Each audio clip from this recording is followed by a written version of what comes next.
Pemirsa, Amerika Serikat melancarkan operasi terbaru guna menghukum Iran, yakni Operation Economic Fury.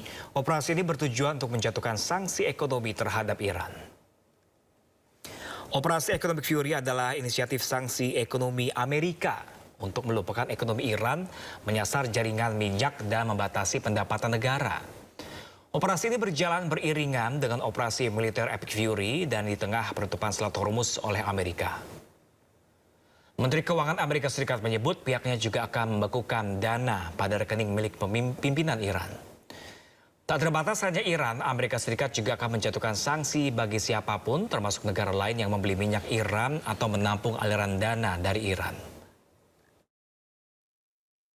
Yesterday, we announced Operation Economic Fury, and for over a year, we have had maximum pressure on the Iranians, both on blocking payments into the Iranian state and going after the accounts of the IRGC.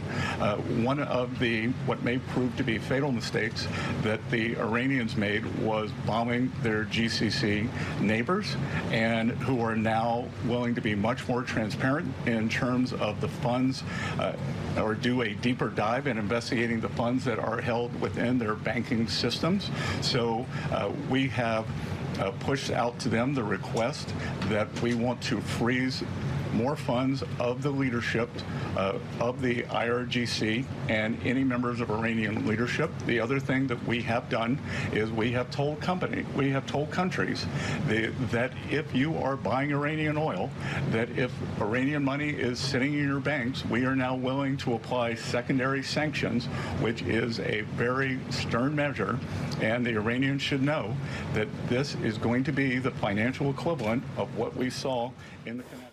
Ya, pemirsa, bicara soal blokade dan game of endurance, pemirsa, rupanya sanksi ekonomi Amerika Serikat untuk Iran tidak hanya terjadi di pemerintahan Presiden Donald Trump. Sanksi terjadi dari era pemerintahan Presiden Jimmy Carter di tahun 1970-an. Di penghujung tahun 70-an, Amerika membekukan aset Iran sebesar 12 miliar dolar di era Presiden Jimmy Carter.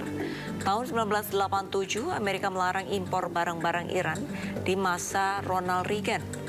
Kemudian di tahun 1995, Amerika melarang perusahaan Amerika berinvestasi di perusahaan-perusahaan migas Iran oleh Presiden Bill Clinton.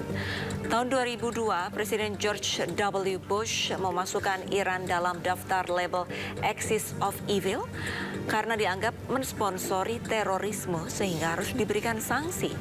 Di masa pemerintahan Barack Obama, Amerika membekukan seluruh aset dan bank sentral Iran tahun 2012.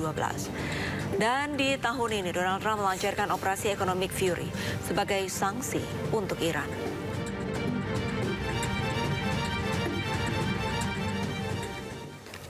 Kemudian itu, pemirsa, Presiden Amerika Serikat Donald Trump mengklaim telah membuka kembali Selat Hormuz secara permanen bagi dunia, termasuk Cina. Ya, klaim sepihak ini muncul di tengah ketegangan blokade laut yang melumpuhkan jalur energi global, serta rencana kunjungan kenegaraan Trump ke Beijing pada Mei mendatang.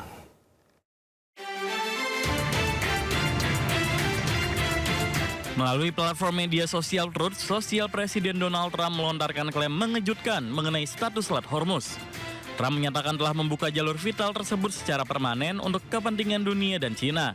Ia bahkan mengklaim bahwa Presiden Xi Jinping telah setuju untuk menghentikan pengiriman senjata ke Iran dan akan menyambutnya dengan hangat dalam kunjungan kenegaraan ke Cina pada 14 Mei mendatang. Hingga saat ini, pihak Beijing belum memberikan tanggapan resmi atas pernyataan terbaru pemimpin Amerika Serikat tersebut. Meski Trump mengklaim adanya kesepakatan rahasia, Cina sebelumnya secara konsisten membantah laporan mengenai pemberian dukungan militer kepada Iran. Bahkan pada Selasa lalu, Beijing justru menuduh Washington melakukan tindakan berbahaya dan tidak bertanggung jawab terkait blokade kapal-kapal Iran di kawasan selat. Di sisi lain, Teheran tetap pada pendiriannya bahwa penutupan Selat Hormuz hanya berlaku bagi kapal-kapal musuh sebagai respon atas serangan udara Amerika Serikat dan Israel sejak akhir Februari 2026 lalu. Iran terus menuntut pengakuan atas kedaulatan jalur perairan tersebut serta hak untuk mengenakan biaya masuk bagi kapal yang melintas. Dengan adanya klaim pembukaan permanen dari pihak Washington ini, situasi di lapangan masih dipenuhi ketidakpastian, mengingat pasukan kedua negara masih dalam posisi siaga tinggi di sepanjang perairan strategis tersebut.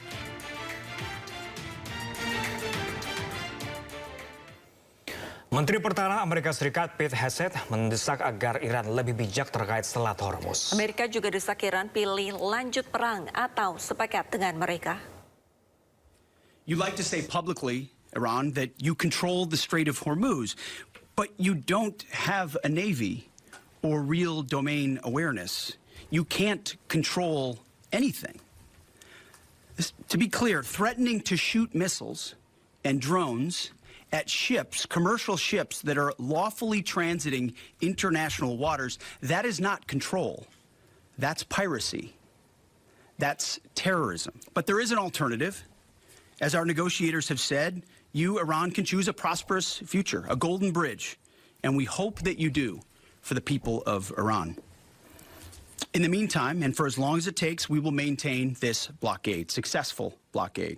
But if Iran chooses poorly, then they will have a blockade and bombs dropping on infrastructure, power, and energy. Ya pemirsa, perwakilan tetap Israel untuk PBB, Dani Danon, menyebutkan bahwa tindakan Iran yang memblokir kapal serta memasang tarif bagi kapal yang melintas di Selat Hormuz adalah terorisme ekonomi. Iya, hal tersebut disampaikan Denny saat konferensi pers PBB di New York, Amerika Serikat.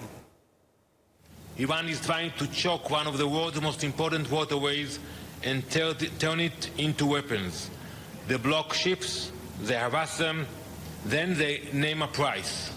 Pay and you pass, refuse and you are stopped. That is not trade, that is economic terrorism.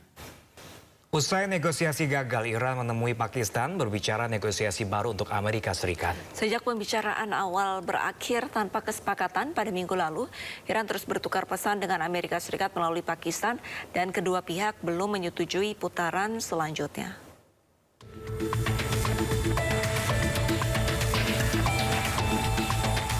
Menteri Luar Negeri Iran Abbas Araghchi bertemu Panglima Angkatan Darat Pakistan Asim Munir di Teheran membahas perkembangan komunikasi dengan Amerika Serikat. Tujuan kunjungan delegasi Pakistan untuk menyampaikan pesan Amerika Serikat kepada Iran dan merencanakan putaran negosiasi selanjutnya. Iran terus bertukar pesan dengan Amerika Serikat melalui Pakistan sejak pembicaraan awal berakhir tanpa kesepakatan pada minggu lalu dan kedua pihak belum menyetujui putaran selanjutnya. Kedatangan pejabat militer tertinggi Pakistan ini menunjukkan peran Pakistan sebagai mediator kunci antara Amerika Serikat dan Iran. Upaya diplomatik ini dilakukan saat gencatan senjata 2 pekan Amerika Serikat dan Iran yang dimediasi Pakistan masih berlaku. Sementara Perdana Menteri Pakistan, Shehbaz Sharif tiba di Jeddah, Arab Saudi. Shehbaz bertemu putra mahkota Arab Saudi, Mohammed bin Salman.